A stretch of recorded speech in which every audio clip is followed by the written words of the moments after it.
In this episode, we talk about Divya Pahuja's murder. We also talk about the suspension of 11 MPs getting revoked. But first, we talk about how Bihar Chief Minister Nitish Kumar continues to shake up Bihar politics. Hi, I'm Rahel Philipose, and you are listening to Three Things, the Indian Express news show.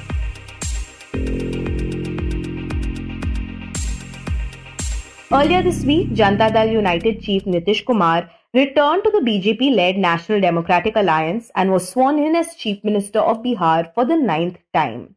This was the 5th time that Nitish switched his political allegiances in a little over a decade.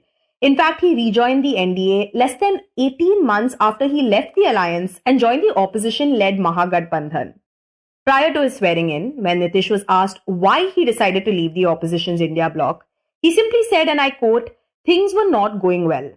His exit is being seen as a major setback for the India alliance, especially considering that the Lok Sabha polls are right around the corner. Despite his repeated flip-flops over the years, Nitish has managed to retain the CM's chair and ensured that his party is not split. This is largely because both the BJP and the opposition know the value of having Nitish by their side. In this segment, the Indian Express's Santosh Singh joins us to talk about what prompted Nitish's recent switch to the BJP-led NDA and the implications of his decision. So, Santosh, when was the last time Nitish Kumar did something like this? Yeah, precisely on 9th of August 2022, he crossed over from NDA to Mahagathbandhan and in a space of 17 months, now he's again back to NDA. Yes. Right. And could you talk about why he switched then and what's prompted him to switch again? Yeah, precisely two sets of reason. In 2022, he had sensed that NDA has been trying to, finish JDU very slowly. If you see the 2020 assembly election results, JDU was reduced to 43 seats from its previous tally of 71, despite the fact BJP and JDU had fought on the equal number of seats, whereas BJP got 74 seats, next only to the single largest party RJD's 75 seats. But here, Nitish Kumar sensed unease in the party, and he also cited Chirag Paswan factor because Chirag Paswan was allegedly doing the proxy, and he cut in 2 votes of Nitish Kumar. That was the prime reason for falling out with BJP then. But now he has come back because of pressure from his party man. JDU has 16 MPs, most of them, at least 7-8 of them, they have been reportedly in contact with BJP to get tickets for 2024 Lok Sabha polls. So he had been sensing unease and sensing a split in the party. What if there had been a mass exodus before the Lok Sabha polls? And plus, of course, the India bloc factor. He was the pioneer, he was the architect of the opposition unity. The first meeting had started in June 2023 in Patna, and he has sensed that things should go well. He could be made a convener or he could be given an important role in the alliance, but that didn't happen. He had also talked about seat sharing before any alliance is forged, but nothing of that sort happened. And somehow he was feeling suffocated in that India bloc alliance. And because of regions of good convertibility record of JDU with BJP, we should not forget that fact in 2019 Lok Sabha elections, NDA got 39 of 40 Bihar seats. If you talk of vote percentage, it was above 52% of votes as against 31% of Mahagathbandhan. So there was a huge gap. So Nitish Kumar sensed there could be a repeat of 2019 Lok Sabha elections. That's why I thought of switching over to NDA this time. And Santosh, the BJP has always supported Nitish Kumar, except for the time that it allied with the RJD. And this goes back all the way to the 90s when top leaders like Atal Bihari Vajpayee and LK Advani acknowledged his importance. So could you talk about the reason that the BJP keeps coming back to Nitish?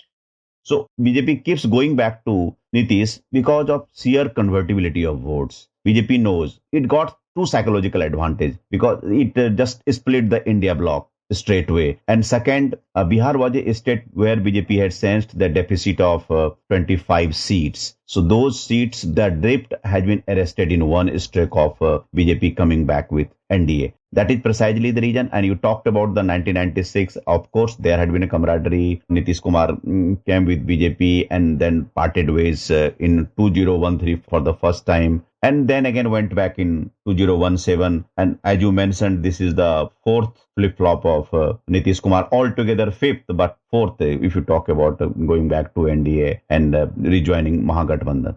And Santosh, how have Nitish's now former allies reacted to this? What has the RJD had to say about all this?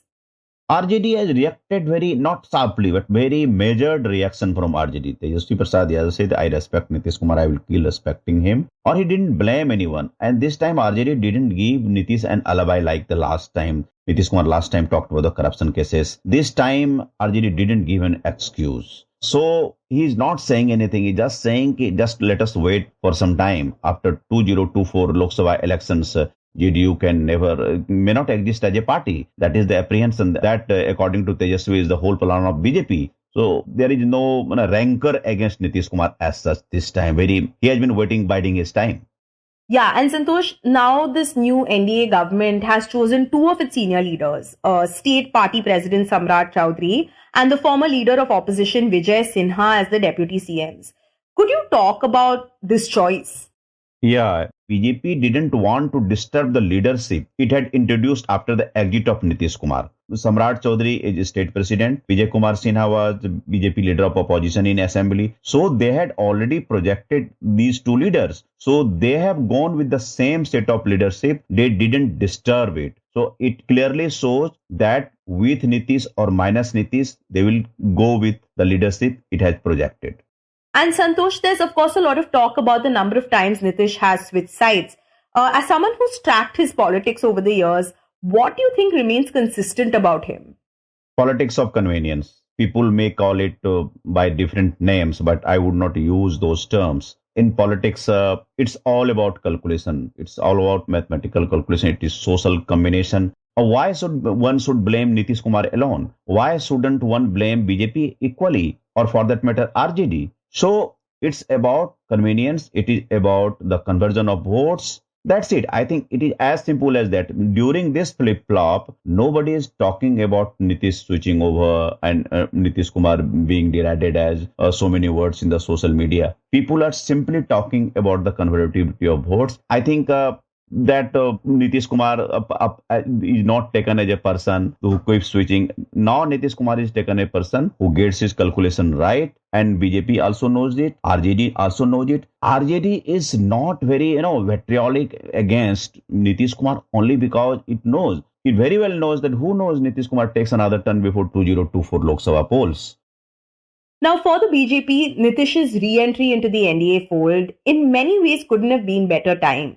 Apart from a possible bump up in the NDA tally from Bihar in the upcoming polls, it also puts a question mark on the opposition's bid to counter the BJP's Hindutva narrative.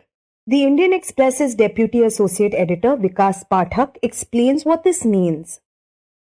Look, because first the Lok Sabha elections are just about to happen, and the opposition, which was trying to defeat the BJP somehow or the other, they were counting on two things. One, they were counting on this thing called opposition unity, that if all the parties that are in the opposition come together, then the BJP might be defeated. The other thing, they were looking for a narrative. So they were pretty much aware that the Hindutva narrative of the BJP has picked up, and Ram Temple has just been consecrated. So in anticipation of that, what they were trying was that there was a common sense in Indian politics, and in Indian academia since the 1990s, that if there's a surge of Hindutva that seeks to bring Hindus together, you can break it via caste, which are subcategories within Hinduism. So social justice politics, if you, weave a politics around the forward versus the backward, then a Hindutva surge can be contained. This common sense comes from the 1993 victory of the Samajwadi Party and BSP in alliance against the BJP in UP, where the BJP remained the single largest party just 1 year after the demolition of the Babri Masjid, but it could not come to power.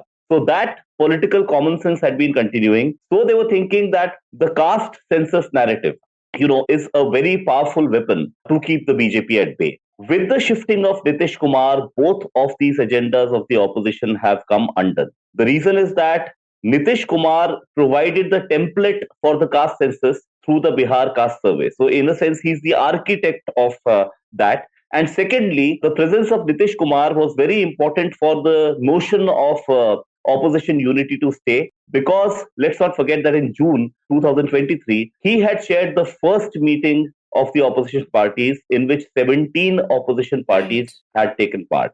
So once the person who chaired the first meeting of the opposition, plus the person who is the architect of the caste survey in Bihar, on which is based the template of a caste census, if he shifts over to the NDA, then you lose both the narrative and this notion of opposition unity. Now, there's no denying that the latest developments in Bihar are a massive blow for the India alliance, particularly considering that it was under Nitish's sponsorship that the foundation for the India alliance was laid on June 23rd last year. Nitish's decision to jump ship also happens to come at a time when a fair few cracks have been forming within the India alliance. Look, the unity in the India bloc is very difficult to kind of construct beyond pure rhetoric. Not just has Nitish Kumar left, but we all know that Mamata Banerjee unilaterally announced that she would contest all the seats in Bengal alone. Aam Aadmi Party said it would contest alone in Punjab. Akhilesh Yadav unilaterally announced that he would be giving only 11 seats out of 80 to the Congress. And the Congress ended up saying, no, the negotiations are still in place. So we can very well see that opposition regional parties are trying to strike a very hard bargain with the Congress. The reason is that in order for an opposition alliance to work, the largest party, historically and also geographically, in that alliance should also be the strongest party in the alliance. So in the past, when Vajpayee would lead the NDA, or when Sonia Gandhi would lead the UPA, there was a time when the Congress was stronger than its allies and the BJP was also stronger than its allies because its geographical spread was higher. And so one of the most divisive issues facing the India alliance today is seat sharing ahead of the Lok Sabha polls. According to Vikas, a growing concern among regional partners is that the Congress is merely trying to increase its own tally in their turf.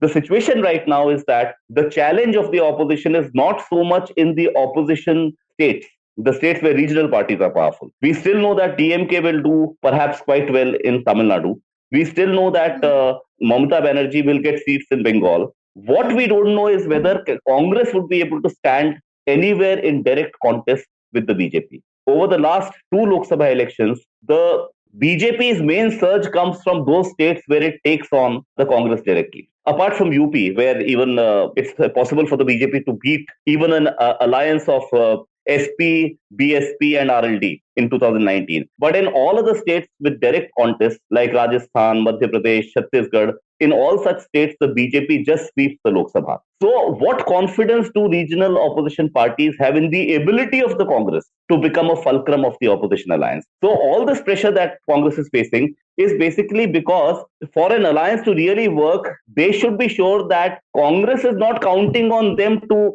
bolster its own tally. They should be sure that Congress is the engine of the alliance which will lead the alliance to victory. But they are increasingly feeling, all the regional opposition parties, that the Congress wants to have more seats in their turf so that its own tally is a kind of a respectable tally, and in the process their tallies would go down. So in this sense, it's very difficult to strike an alliance that is workable on the ground.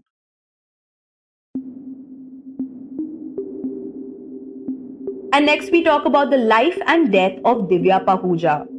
Earlier this month, a 27-year-old model named Divya Pahuja was shot dead at a hotel in Gurugram. While Pahuja was murdered on January 2nd, it was only 10 days later that the police were able to find her body in Bhakra Canal in Haryana. Now, Divya's murder was not the first time she was associated with a grisly crime. In fact, she was killed just 5 months after she was released on bail in connection with the alleged fake encounter of Haryana-based gangster Sandeep Gadoli in 2016. So Gadoli was one of the most wanted gangsters in Haryana. He had a reward about if people were willing to give information regarding him. Interestingly, he was a son of a Haryana police sub-inspector. So he was born in Gurgaon and he grew up here. He studied in Rohtak University. He started out with small petty crimes and later he started expanding his influence and he became quite big in Gurgaon. He had around 40 cases against him and he was on the run. That was the Indian Express's Aiswarya Raj, who reports from Delhi for the paper. According to Aiswarya, at the time of Gadoli's death, he was in a live-in relationship with Divya Pahuja, who at the time was a first-year BCom student and an aspiring model. Gadoli was ultimately shot dead in a hotel room near the international airport in Mumbai. Also in the room at the time of the incident was his then alleged girlfriend Divya Pahuja. Aishwarya tells us what happened. So on February 7, 2016, Gadoli was shot dead by Haryana police officers, even though it was initially thought out as an encounter where they did it out of self-defense, as an act of self-defense. It was later proved by or revealed by Mumbai police that it was a fake encounter where Divya, who was initially thought of as a prime witness, later turned out to be an accused along with the police officers because they opened fire on Gadoli without any reason. He was there, he did not have any weapon with him, and in the CCTV footage that Mumbai police had, it clearly shows how Gadoli was on the floor, writhing on the floor around 20 minutes after he was shot, and a gun was planted on his person. And as the investigation proceeded, the police began to suspect that Divya may have been more than just a witness to the crime. Turns out Divya was conspiring with another gangster, Gadoli's old rival Binder Gujjar. The Mumbai police later discovered that Divya was passing on information to the Gurgaon police, which was conspiring with Binda's brother Manoj to track down Gadoli. So Mumbai police also, in their charge sheet, it said that she was relaying information. She was speaking about his whereabouts. She was telling her mother about it, and her mother was eventually giving this to Gurgaon police.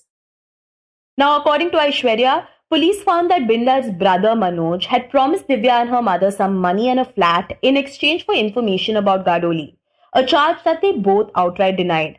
And just a couple months later, they were both arrested. Here, Aishwarya tells us about Divya's time in prison. Yeah, so when she went in, she was just 17. She was a first-year college student. She was at a private college in Gurugram. And her mother was also with her, but she spoke to Sadaf about it. She has spoken about how she thought it was just a temporary setup, that she wouldn't be there for the long haul. But when the charge sheet came, she did not get the bail. So she was aware of the fact that she might be there for a long time. And she started getting used to it. And there's also another very interesting way she was speaking about how she was distressed at one time. Her health deteriorated and she was in hospital. And then she saw a lot of people using mobile phones and she did not have hers. And she asked the jail authorities to take her back to prison because she felt that everyone is moving on with her life and she's stuck there. So that's quite interesting, the way she was very young when she went into jail and she was there for a long time, 7 years. And she came back. And after coming back, when she spoke to Indian Express, she was speaking about how she wanted to pursue law after seeing her counsel, the Sana Rais Khan, who appeared for her. She was motivated by that person and she wanted to study law. It was only in 2023 that both Divya and her mother were finally granted bail in the case. Notably, Divya was denied bail 5 times in the past. But when she finally returned to her home in Gurgaon, Divya's neighbors say she was quite reserved. So when I spoke with her parents, they were speaking about how it was difficult for her to get used to her life in Gurgaon. She did not step out of her house almost a month after she got bail, after she was released from jail. And later she got a job in an event management company in Noida and she started going there. She started working regularly. And even her neighbors recollect how she was a person who kept to herself. She doesn't speak much. She did not get involved with things happening in the neighborhood. And her mother was saying because it was difficult for her, she always thought about it, how it was difficult for her to come out of that life, come out of how she lived 7 years in jail. She was speaking about how it was a bit difficult for her to grasp the fact that she has come back. Around this time, Divya was first introduced to Abhijit Singh by Gadoli's old rival Binder. Her family claimed Binder had told her that Abhijit would leave his wife for her. So according to police, Abhijit is an acquaintance of Binder Gujjar, but the incident doesn't have anything to do with it, at least in the preliminary investigation. Abhijit is a 56-year-old hotelier who is an IT Kurukshetra graduate, and he has a house in South Extension. He lives in South Delhi, and he was involved with Divya. So far, police have been saying that they were in a live-in relationship, but family has denied it, and they got into contact with each other around 3 months ago. And just 5 months after she was released on bail, Divya was allegedly shot dead by Abhijit in a hotel room. Here, Aishwarya explains how it happened. On January 1, Divya went out with Abhijit Singh, and her family also knew that she was going with him. So, according to the CCTV footage of the City Point Hotel where they went, around 4 o'clock in the morning on January 2nd, they can be seen getting into the lobby. So, Abhijit and another accused, Balraj Gill, along with Divya, can be seen in the footage. And later, around noon, her phone went out of network and her parents could not reach her. And later, even when it was on, she was not picking up the call. So her family got really suspicious. And Nana and Divya had this habit of exchanging their location with each other. And she traced her phone to a South Extension house, which belonged to Abhijit Singh. And from there, she got the phone from Balraj Gill. And then she went back home. She reported to the police. And around 10 o'clock, police came there. Police went to the hotel where she was murdered. And they looked around. But allegedly, they did not look the room where she was murdered. So the room number which Abhijit usually books, that is the only room which they managed to check. And around 11 o'clock, the body was moved. And this is according to the CCTV footage. We can clearly see that at 10:44, her body is being taken on a bed sheet and it is being moved by 3 people. And it is later taken to a BMW car and Abhijit is seen going away. And like we mentioned at the beginning of this segment, Divya's body was eventually found on January 13th in Bhakra Canal in Haryana. So far, apart from Abhijit, 6 people have been arrested for the crime. While being questioned by the police, Abhijit claimed that he was being blackmailed by Divya. Yeah, the motive for the crime was her threatening constantly that she would use objectionable pictures and videos of him. That is what he had told the police. And police have not been able to confirm it as of now because her phone is still missing. And her family has also refuted this argument, saying that Abhijit was asking her to constantly meet him and he had spoken about how he was depressed and how his wife was not with him. They were going to get a divorce or something. So unless Divya's phone is recovered, we will not be able to confirm if Abhijit is actually speaking the truth.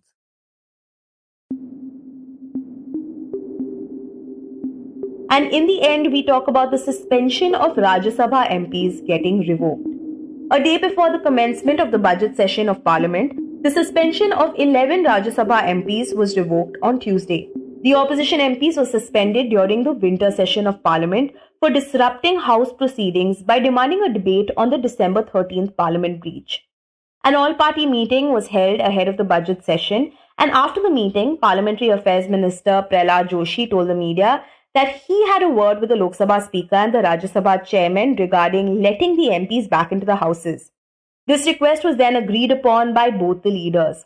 And he said that according to the jurisdiction of the Speaker and the Chairman, all the suspensions will be revoked. During the all-party meet, the centre assured the leaders of various political parties that they were ready to discuss every issue. Defence Minister and Deputy Leader in the Lok Sabha, Rajnath Singh, Parliamentary Affairs Minister Joshi and his deputy Arjun Ram Meghwal represented the government at the meet.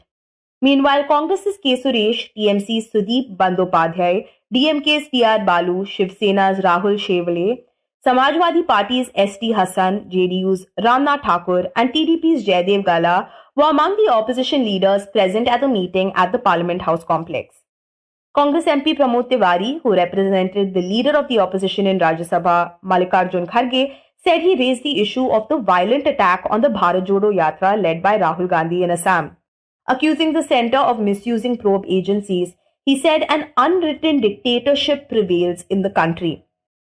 The upcoming budget session will take place between January 31st and February 9th, with Finance Minister Nirmala Sitharaman set to table an interim budget ahead of the Lok Sabha polls. You were listening to 3 Things by the Indian Express. Today's show was edited and mixed by Suresh Pawar. It was written and produced by me, Rahel Philipose, Niharika Nanda and Shashank Bhargava. If you like the show, then do subscribe to us wherever you get your podcasts. You can also recommend the show to someone who you think will like it. Share it with a friend or someone in your family. It's the best way for people to get to know about us. You can also tweet us at Express Podcast and write to us at podcast@indianexpress.com.